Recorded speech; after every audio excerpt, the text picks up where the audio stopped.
Des mamans en pleurs, des visages tristes, le tout sous une pluie battante ici au tribunal militaire de Yaoundé. Papa Paul lui a pardon, pardon papa, fais que nos enfants rentrent, pardon. On a fait l'erreur, mais maintenant on ne peut plus papa, pardon, quand nos enfants rentrent à la maison, je vous en prie.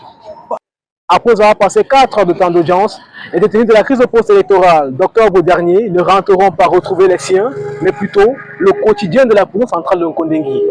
On a encore renvoyé jusqu'à le 12 mars. Ça nous a dépassé. Ils sont au nombre de 2 personnes pour mes frères.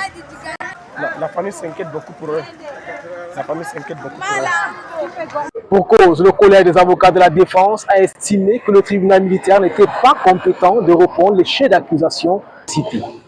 Et que vous découvrez qu'en face de vous, vous avez des Camerounais qui se débrouillent pour marcher ou bien pour piétiner la loi, il y a de quoi sortir de vos gonds, surtout quand ils versent dans des insultes. N'étant pas de cette école, nous avons esquivé. Nous avons tellement esquivé que le juge, le président a compris. Il a harmonisé, il a arbitré. Alors, lorsqu'il nous a donné la parole pour démonter les réquisitions écrites, incomprises de monsieur le commissaire du gouvernement, ils se sont trouvés tous en difficulté. Voyez-vous, la réalité dans ce dossier, c'est que c'est un dossier vide, qui n'a aucun sens.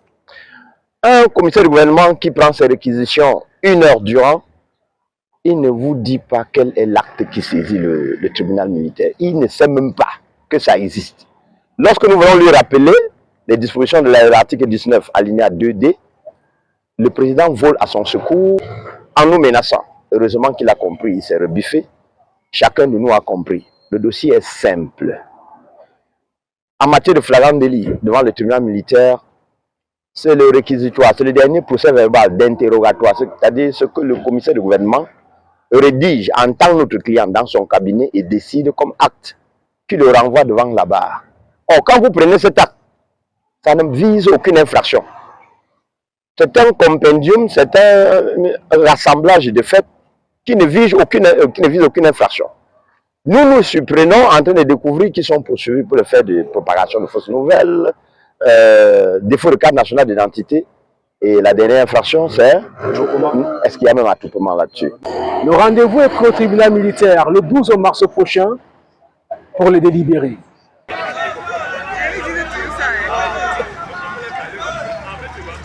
Depuis le tribunal militaire, Luther Sana, Arnaud Mbarga, pour Saison Média.